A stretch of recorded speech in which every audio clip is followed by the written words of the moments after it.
Hello today, and this is my Raspberry Pi 2 Model B. Now it's all in its case, so this is it.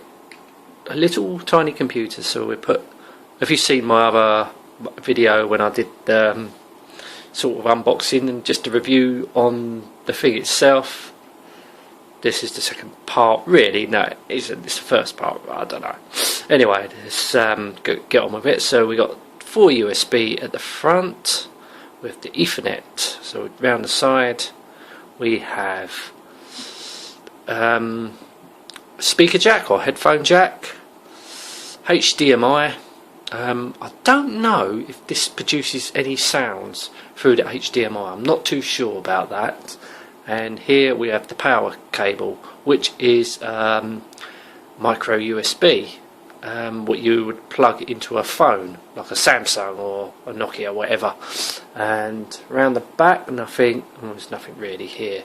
Here we have we put your ribbon in, or cable, whatever, and that will plug to like additional maybe breaker boards or something like that. So yeah, and that's basically it from the computer. Oh, down the bottom here, this is where you put your micro SD card in, and this acts as your hard drive. You could probably plug additional hard drives in it, but I don't know if you can actually boot up from it. But now we've actually seen around the Raspberry Pi itself, Raspberry Pi 2 rather, Model B. When I look at some additional, well, this is the box it comes with instructions. So basically that's ready to be used. You can use that as it is, but obviously I'll tell a lie, because you obviously need your cables, being your internet cable or wireless internet, and obviously you need a keyboard and mouse. Luckily it didn't come with the kit because it would have cost more money, but luckily I had a keyboard with a mouse sort of touchpad on it, which is a USB wireless keyboard touchpad combination, and that I'm assuming would work fine with it.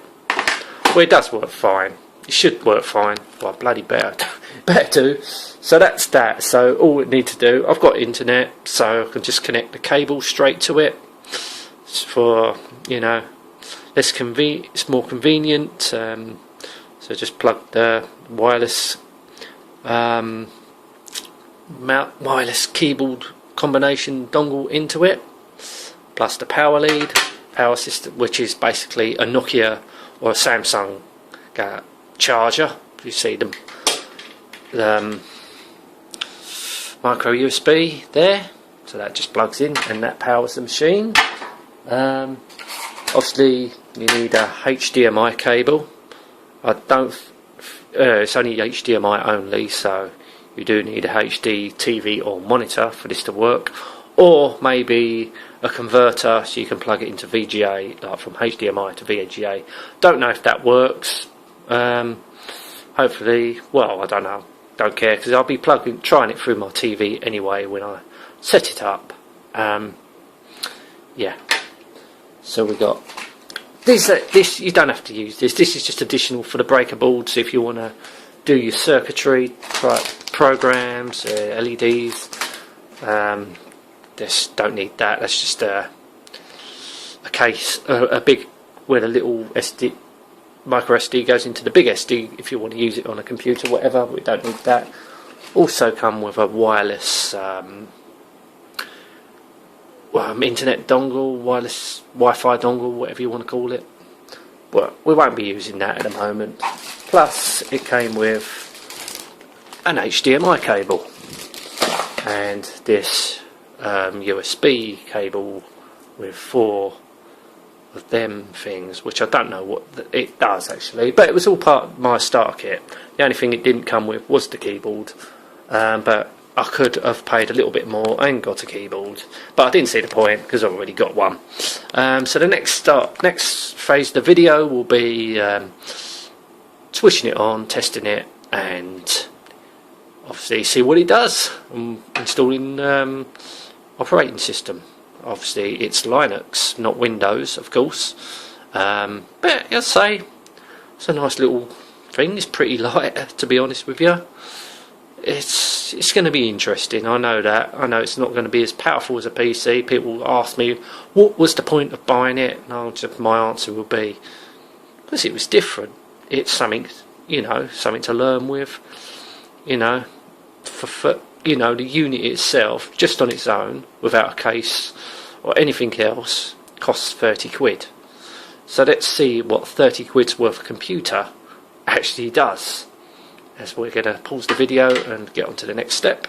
Right, so here's the Raspberry with a few connections here. So we've got our internet LAN cable, our HDMI power cable, and keyboard wireless dongle. So now it does look a little bit of a mess. I thought my cable management was bad in my computer, but yeah, so basically that's it. So this is all we're going to concentrate on at the moment. We're not going to wire in nothing else. We don't need the wireless dongle at the moment, but the next step is to connect it all up to the telly and power it on.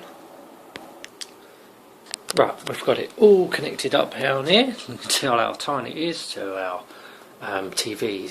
See if I can get a clear picture on this, because I am using the camera to the TV, which is not the best solution, but you're usually going to find a screen like this to start off with. But the problem is I've already booted up and installed the operating system because I just wanted to test it for the first time. So basically what I've done is gone back to the NO OBS. Basically I think it's just what it is. It's the screen before you install your operating system of your choice. This is the screen you are presented with when you turn on your Raspberry for the very first time. So what we're going to do, we're going to go through the installation again to show you what we really got to do before you do anything really. Once you set it up. Right, let's get my keyboard over. Right, so up the top, hang on, let's have a look. It's really hard to do this with one hand. I didn't want to do that. So you can see a list of operating systems. If we go down, but some of them are made for the first Raspberry, but the ones I've got X'd on is Raspbian, which is the operating system for your Raspberry, and OpenELEC Pi 2 obviously, which is a media sort of thing. You'll see what it is when you install it, but they're the two that I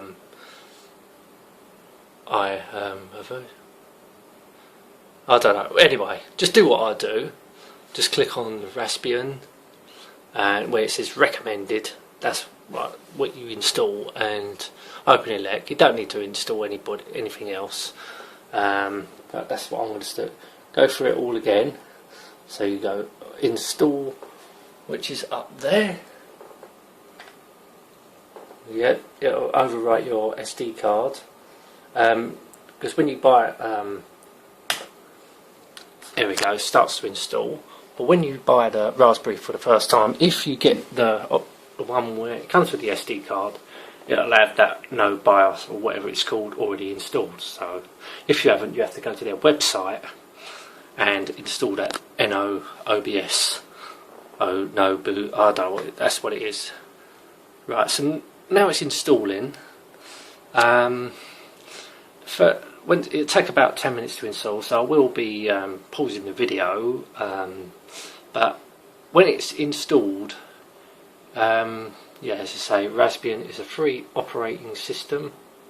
Oh, bloody hell, based on Linux. Anyway, what I was going to say, when you do boot, when it does finally install, your default password will be Pi, and your default password will be Raspberry. So we'll wait till that installs, and it come up with a message. If you read the messages, that will tell you that anyway. Anyway, we're going to pause the video and we'll come back when the operating system is installed. Right, as we can see, the operating systems have been installed. Yes, because when I've done Raspbian and OpenElect, it installs them as a dual boot, so you can't use them simultaneously. So we're going to just click OK. So it just select operating system to boot. So what we're going to do, we're going to select Raspbian. So we double click. So what it does now, it restarts the computer. Yeah, so now it goes through its boot stage. Say yes. So it's all booting up. If you're familiar with Linux or Linux, whatever it's called, I suppose this is the way it boots up, but I don't know because I've never used Linux before. But this is important. We get to this stage for the first time ever. You boot up Raspbian, you get this screen. So let's have a look. Really, all you need to do is change enable boot to desktop from scratch. So if we go down to there, you click push enter. So you got the console text console requiring login default. That's where you type in the password.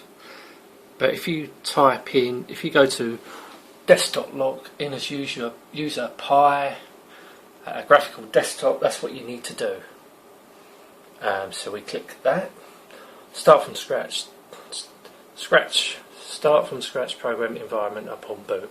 I've never done that, so best thing to do is do the middle one and click on that, and then you go down. Just go like that. When you go, you scroll down to 9 and you push the arrow keys to the left or the right and go finish. So what that does, do you like to reboot now? Yes. Did I click yes? Did I? Yeah, here we go. Oh, right. Okay, so now what it's doing, it's going to shut down and restart the boot up. Yeah, here we go. Yeah, it's a bit hard to hold the camera and record at the same time, so this is what you greet with that colourful screen, and you get the Raspberry sign. So if you want to go to this point any moment, just hold down shift. I think I mentioned that. So if you can click on Raspbian and it'll boot up now. It won't go to that other message where you can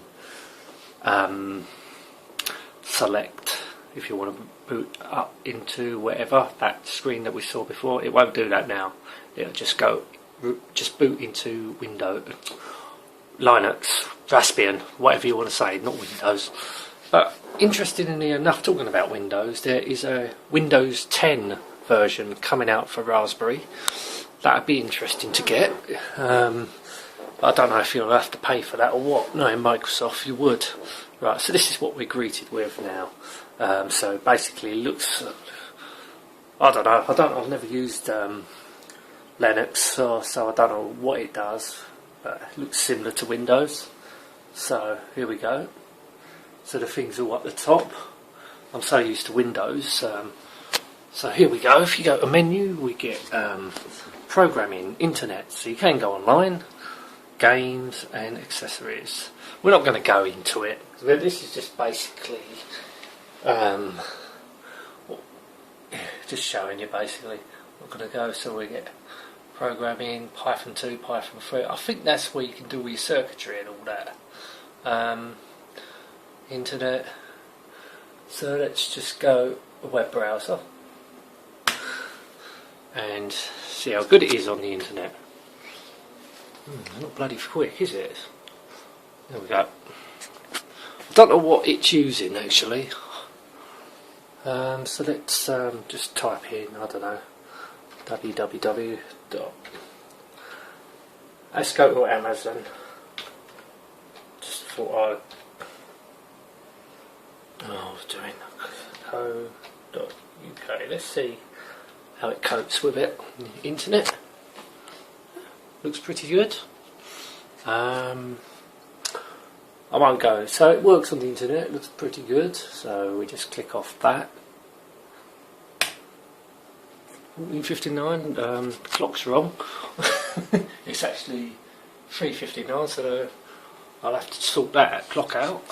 So it's an hour slow.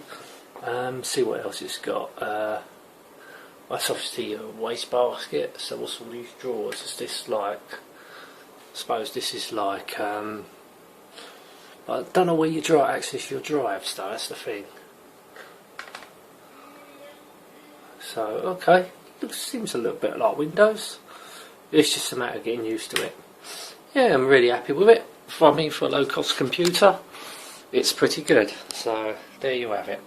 The Raspberry Pi 2 Model B. And I'm going to end this video now. Thank you so much for watching. Till next time. And goodbye.